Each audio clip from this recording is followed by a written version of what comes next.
As of starting this recording, it's 9:04 p.m. And today we're going to be talking about ancient torture methods. So, I've been looking a lot into. I'm like a very dark humor kind of person. I like dark humor. I like just like a joke that you think is bad, I think is hilarious. I laugh at everything. And one thing that comes with dark humor is liking like Mortal Kombat deaths or I'll put it that way. I like gore. And today, I was looking at like ancient torture methods, so just basically like kind of what the name references, just ancient ways that people were tortured. And I'm gonna be going into because I've already looked at this website and I've already looked at most of them and kind of because I already know about most of them, so I'm basically just gonna look on the website, talk about what this is, and then possibly edit on the screen a picture, kind of explain it. So without further ado, let's jump right into it. So the first one, the first kind of torture method that we're going to be talking about, it's called the rack. And I don't really know who used this, like what part of the world and what time frame.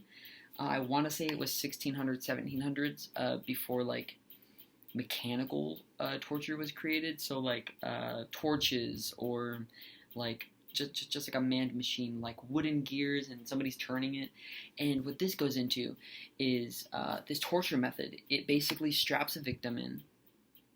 Their wrists are clasped with like either some chain or just string, twine, and their ankles are as well. And they're put into this machine where their body is straight across, and their arms are hooked here, and their legs are hooked here. And somebody cranks. There's a little crank, and the more you crank it, the more the ropes tighten, and the more that tightens, obviously the person's just like this, and they keep getting pulled. And it was mainly used for people who were lying, or it's kind of like an interrogation. They were trying to get information out of these people, and at these times, there wasn't like anything against this because people could be punished very, very brutally, whereas today, you can't put someone in there and pull them because that's not allowed. So they would put them in this machine and pull them really, really hard, and they would keep pulling until either they confessed to their sin. It was mainly for people who were keeping a secret, or like heresy, stuff like that. They would keep pulling until either the person confessed or they got basically pulled in half or ripped apart. And this was also done, I'm not sure if it's on the list, but a similar way of doing this was with horses. So they would take 4 horses, one horse on each limb, and if the person didn't confess, then they would drag them, and they would just get pulled in 4 areas, and a lot of times all their limbs would come off, and they would just be left there to bleed out with their arms and legs ripped off. But basically, yeah, so number 2 is Judas's cradle in ancient Rome. So if you've ever watched 300 Rise of an Empire, I believe, I think it's also called the Brazen Bull, but that's just a different name for it, just because it's in Rome, whereas I think the other one was somewhere around Spain, the Brazen Bull. But basically, what this is they would take a completely metal bull, so it's like a metal statue of a bull, and inside they would carve out or create a little crevice, just big enough to stick someone in a fetal position inside, and when you stuck them in there, the brazen bull would be heated. So they would put fire under, or like coals, and heat them, everything like that, and is basically being cooked from the inside out. So just like being in an oven, they would lock them in there and heat the fire, and the fire would heat up the metal very slowly.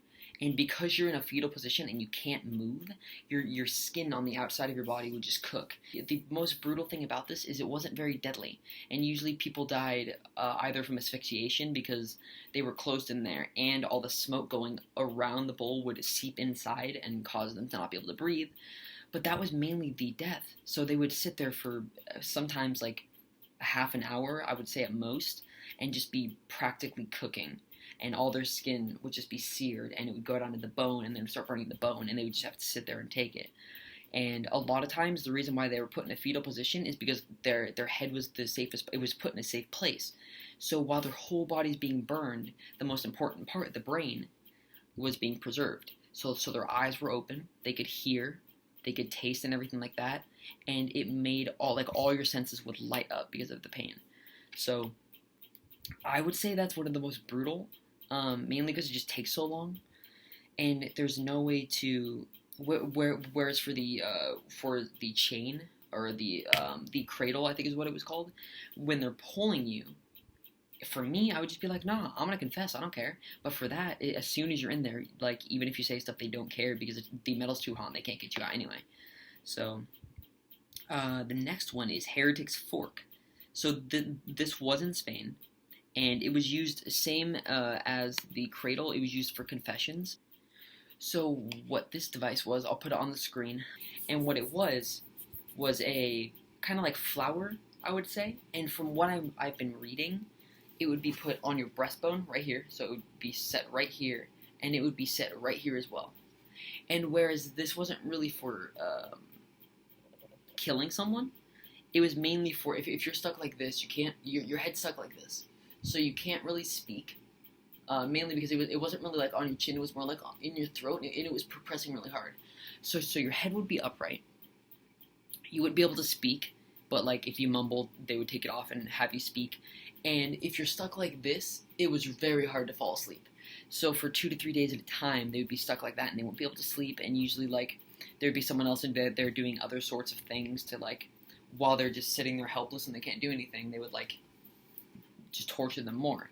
So that's not very deadly, whereas the first two could kill. I feel like that one can't really kill, but it's very painful, mainly because if you've ever, like, looked down at homework for too long or looked up at something and you feel like a creak in your neck, that's basically what would happen, because their necks would be stuck like this for days at a time unless they spoke.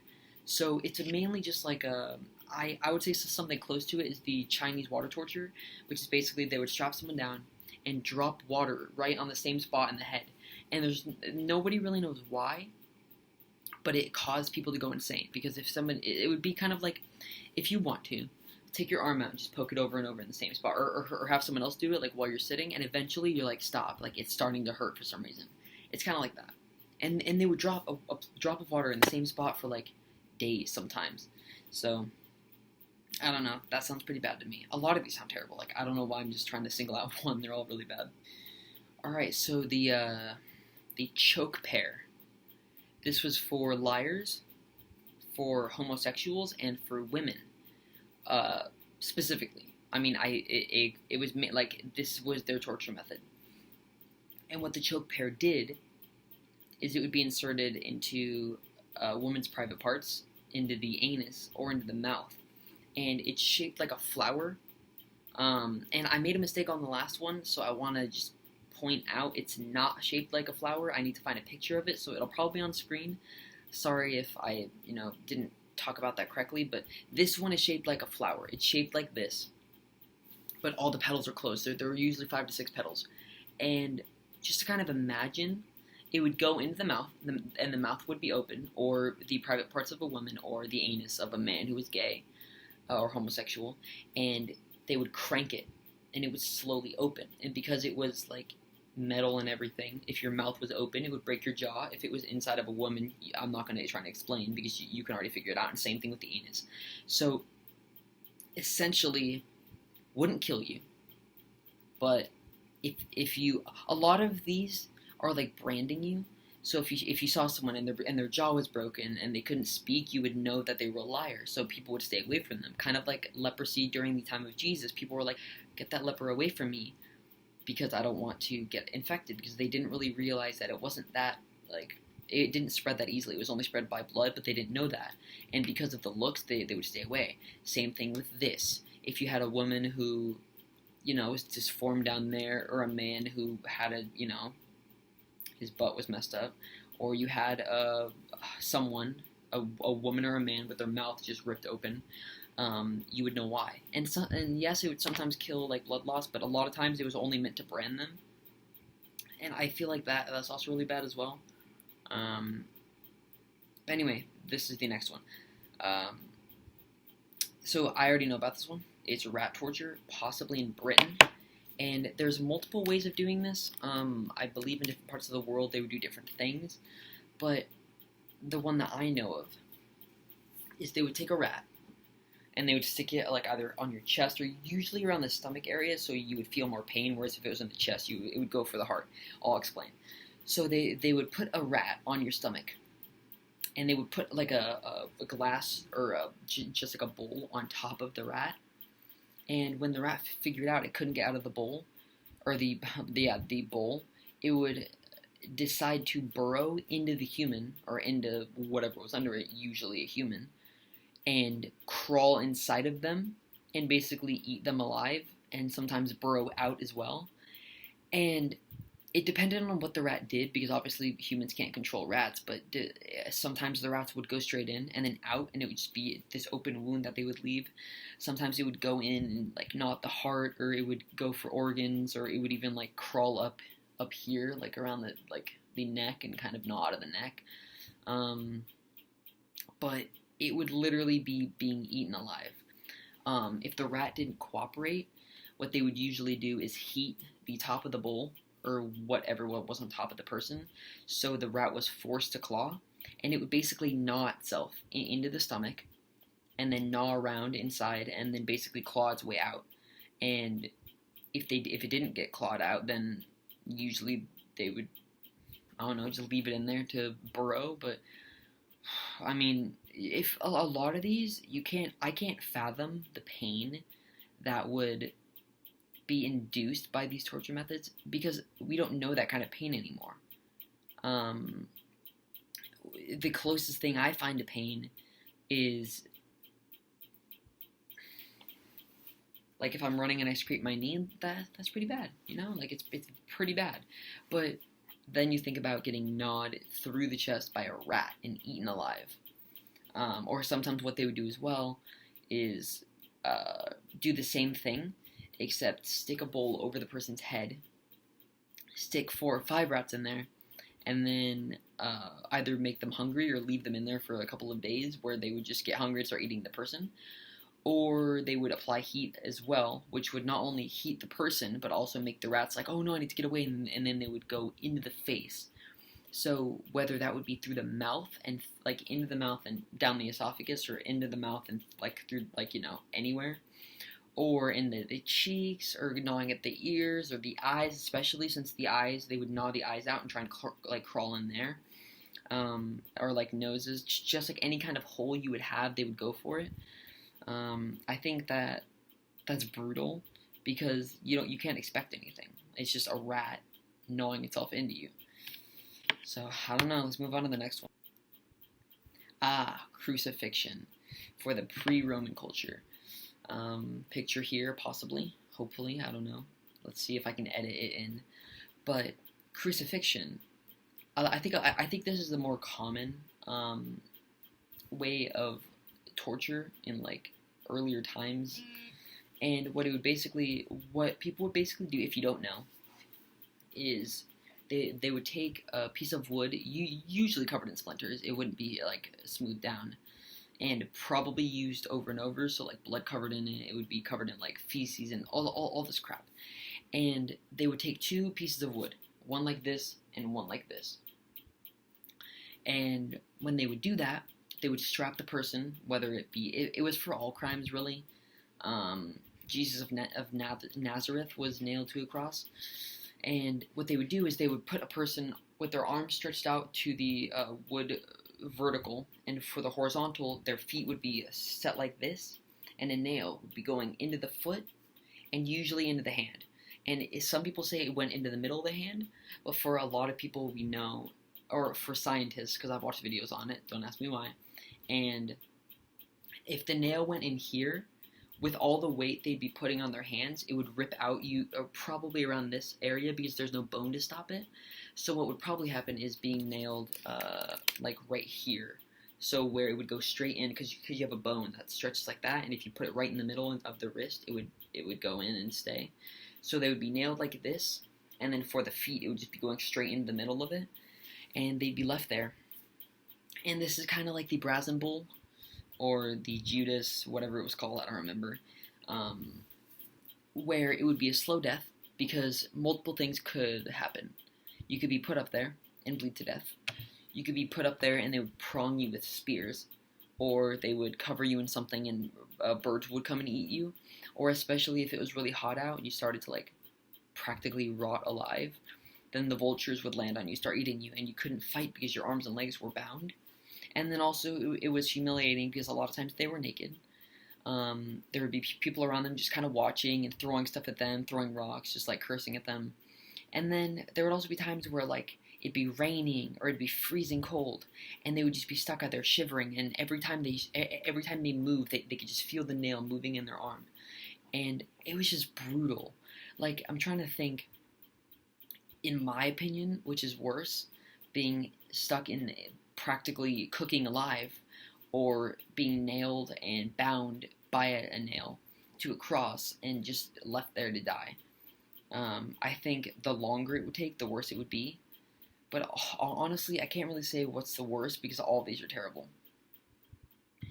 Alright, so the next one is called Scaphism, and it was usually in ancient Persia. And what the Persians would do, this is another form of being eaten alive, because this is one of the most painful ways of dying, is being eaten alive, slowly being gnawed at, because it's not a fast death. And they would feed the person milk and honey until they developed diarrhea. And what they would usually do, I'm not sure if this was for like always, they would hook them upside down and leave them there for a couple of days and keep feeding them that. And eventually they would have to let all that out. And it was just disgusting, but I'll just say it would run down them. And after they would do that, and they would be sitting in their own excrement for a long period of time, which was already torture enough, and being upside down, they would cover them in milk and honey and leave them for another couple of days. And at that point, with having that gross smell on you and having the milk and honey, a lot of bugs would land on them and start eating them alive. Whether that be, just every type of bug, any type of bug that, would do that.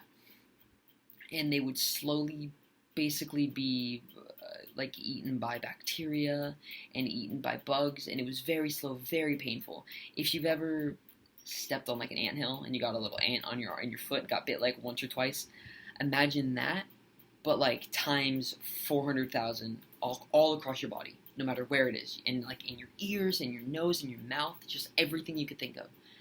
And that's basically what would happen. And then after, they would just leave them there, and they would usually rot on their own. And after that, they would take their bodies down and leave them there and bring someone else. And you would just be sitting there looking at the people, knowing you're next. It's crazy. It really makes me think, like, how messed up have humans be? Like, how messed up were humans to know how to do this? I mean, we're smart and we're intelligent, but we need to put that to good use. Alright, saw torture. This was around the whole world, around the ancient world. There's no real specific location because a lot of locations used it, but it was just saw torture. And this is straightforward, but also just completely excruciating to think about. Somebody would be bound by their feet, hung upside down, with their legs spread like this, and somebody would take a saw, usually a two-person, one person would be over here, and one person would be over here, and they would move the saw back and forth, starting from the crotch area and the butt area, and they would saw down the person very slowly. And sometimes they would just stop at the middle and wait, and just kind of let the person experience the pain. And then they would just keep going and going until the person got completely cut in half. And the biggest problem about this, which I don't think a lot of people know, even if you know about this torture, is if you're hung upside down, because there's so much blood in your head, you're awake. So having all that blood in your head forces you to stay awake, and because you're being forced to stay awake, you're being forced to not be able to pass out due to stress, and you're basically just forced to experience every movement they make, and just sitting there. Like if you've gotten a paper cut, you like that feeling of just having a paper cut, like that would be down your whole torso, and then once you died, they would just cut you in half and throw you in a pile. So that's straightforward, I guess. Alright, so that was the last one on the website that I went on. I don't have any more I really wanted to talk about. I hope you enjoyed, and I hope that you got to learn a little bit. I personally had fun.